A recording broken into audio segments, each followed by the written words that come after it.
America ने Iran पर एक बड़ा हमला किया और इस हमले में ईरान के सुप्रीम लीडर अयातुल्लाह खामेनेई मारे गए। इंटरनेट पर तुरंत एक नैरेटिव बन गया, अब ईरान ख़त्म हो गया, अब वहाँ लोकतंत्र आ जाएगा। ये अमेरिका की बड़ी जीत है। और इसी के साथ मिडिल ईस्ट में अचानक हमले शुरू हो गए। दुबई, बहरीन, कतर, तेल अवीव। अब सवाल ये है, अगर युद्ध अमेरिका और ईरान के बीच है तो फिर पूरे मिडिल ईस्ट में हमले क्यों हो रहे हैं? अगर आप भी सोच रहे हैं कि ये उनका युद्ध है, हमें क्या फ़र्क पड़ेगा, तो आज की इस वीडियो में हम यही समझेंगे। क्योंकि जियोपॉलिटिक्स में कोई भी युद्ध आइसोलेटेड नहीं होता, उसका इम्पैक्ट पूरी दुनिया पर पड़ता है। सबसे पहले एक बहुत बड़ा मिथ तोड़ते हैं। बहुत सारे लोग इंटरनेट पर कह रहे हैं कि खामेनेई की मौत के बाद ईरान ख़त्म हो जाएगा, लेकिन सच्चाई बिल्कुल अलग है। ईरान कोई कमज़ोर देश नहीं है, ये वेनेजुएला जैसा फ्रेजाइल सिस्टम नहीं है। ईरान का पॉलिटिकल सिस्टम बहुत स्ट्रक्चर्ड है, वहाँ सक्सेशन प्लानिंग 4 लेयर्स में होती है। इसका मतलब क्या है? इसका मतलब है कि हर बड़ी पोजीशन के लिए बैकअप लीडर्स पहले से तैयार रहते हैं। अगर कोई इमरजेंसी हो जाए, जैसे कि अभी हुई, तो तुरंत कंटिजेंसी प्लान एक्टिवेट हो जाता है। बहुत संभव है कि नया सुप्रीम लीडर ऑलरेडी डिसाइड हो चुका हो, लेकिन ईरान इतना भी बेवकूफ़ नहीं है कि वह तुरंत अनाउंसमेंट कर दे। वह टाइमिंग का इंतज़ार करेगा। और सबसे बड़ी गलती जो लोग कर रहे हैं वो ये है कि खामेनेई के जाने के बाद ईरान में डेमोक्रेसी आ जाएगी।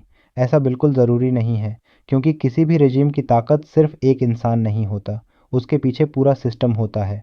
और ईरान का सबसे पावरफुल सिस्टम है IRGC, Islamic revolutionary guard corpse. ये वही ऑर्गेनाइजेशन है जिसने कसम खाई है कि सुप्रीम लीडर की मौत का बदला लिया जाएगा। इसका मतलब ये है कि आने वाले दिनों में ईरान की तरफ से काफ़ी एग्रेसिव रिटेलिएशन देखने को मिल सकता है।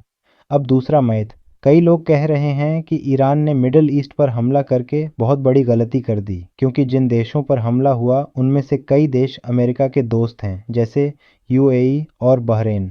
कुछ देश न्यूट्रल थे। तो क्या ईरान को ये बात नहीं पता थी? बिल्कुल पता थी, लेकिन असली सवाल ये है कि क्या यह गलती थी या एक स्ट्रैटेजी?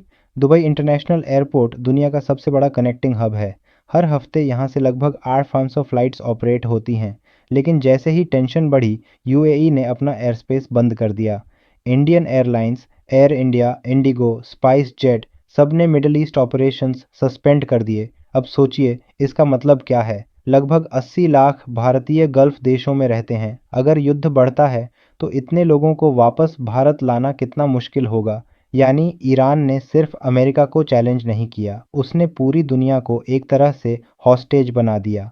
और इस पूरी सिचुएशन में सबसे बड़ा स्ट्रेटेजिक पॉइंट है स्ट्रेट ऑफ हॉर्मूज़। ये सिर्फ 33 किलोमीटर चौड़ा समुद्री रास्ता है, लेकिन दुनिया का लगभग 20% ऑयल इसी रास्ते से गुजरता है। हर दिन करीब 17 मिलियन बैरल्स ऑयल। अगर ईरान इस रूट को ब्लॉक कर देता है तो पूरी दुनिया की इकोनॉमी हिल सकती है।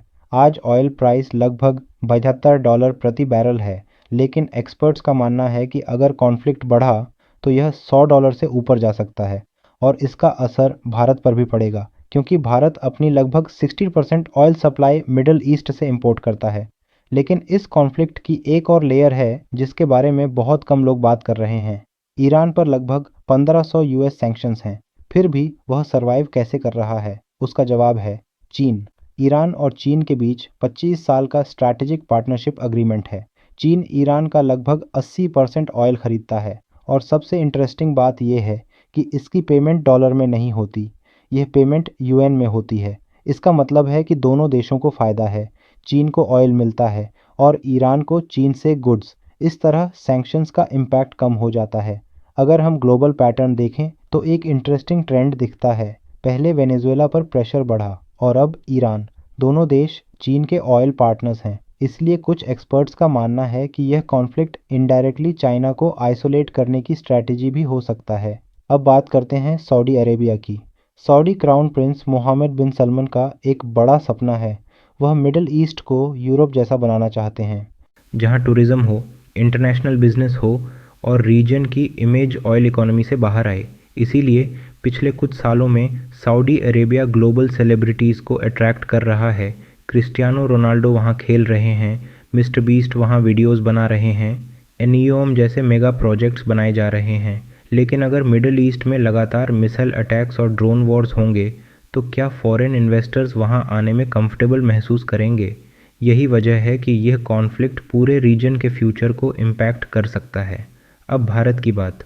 जब इसराइल की स्ट्राइक की खबर आई तो ईरान में फंसे भारतीय छात्रों के वीडियोस वायरल होने लगे। वे सरकार से इवैक्यूएशन की रिक्वेस्ट कर रहे थे, लेकिन इंटरेस्टिंग बात यह है कि इंडियन एम्बेसी पहले ही एडवाइजरी जारी कर चुकी थी। लोगों को कहा गया था कि सुरक्षा के लिए देश छोड़ दें, लेकिन कई लोग वहां रुके रहे। जब तक सिचुएशन डेंजरस नहीं हुई तब तक खतरा सीरियस नहीं लगा, और जब एयर स्ट्राइक्स शुरू हुई तब पैनिक शुरू हुआ। ये जियोपॉलिटिक्स की हार्श रियलिटी है। वॉर कभी वार्निंग देकर नहीं आता, और आज की दुनिया में युद्ध का एक नया रूप सामने आ रहा है। ड्रोन वॉरफेयर, सस्ते ड्रोन्स, मैस अटैक्स, और इवन अगर 99% ड्रोन्स इंटरसेप्ट हो जाएं, तो भी जो 8% टारगेट तक पहुंचता है वह भारी नुकसान कर सकता है। भारत दुनिया का सबसे बड़ा आर्म्स इंपोर्टर है, और यह एक सीरियस कंसर्न है। अगर फ्यूचर वॉर्स ड्रोन्स और साइबर अटैक्स के होंगे तो हमें अपनी टेक्नोलॉजी खुद डेवलप करनी होगी। रिसर्च और डिफेंस इनोवेशन पर इन्वेस्टमेंट बढ़ाना होगा, क्योंकि अंत में एक ही सच है। अगर हम सोचते हैं कि यह युद्ध हमसे दूर है तो यह आधा सच है। आज की इंटरकनेक्टेड दुनिया में किसी भी बड़े कॉन्फ्लिक्ट का इम्पैक्ट हर देश पर पड़ता है। ऑयल प्राइसेस से लेकर ट्रेड तक, स्टॉक मार्केट से लेकर ग्लोबल अलायंसेस तक, सब कुछ बदल सकता है। और इसलिए भारत को हमेशा अपने इंटरेस्ट्स के बारे में सोचना होगा, क्योंकि जियोपॉलिटिक्स का एक ही रूल है, परमानेंट फ्रेंड्स नहीं होते, सिर्फ परमानेंट इंटरेस्ट्स होते हैं।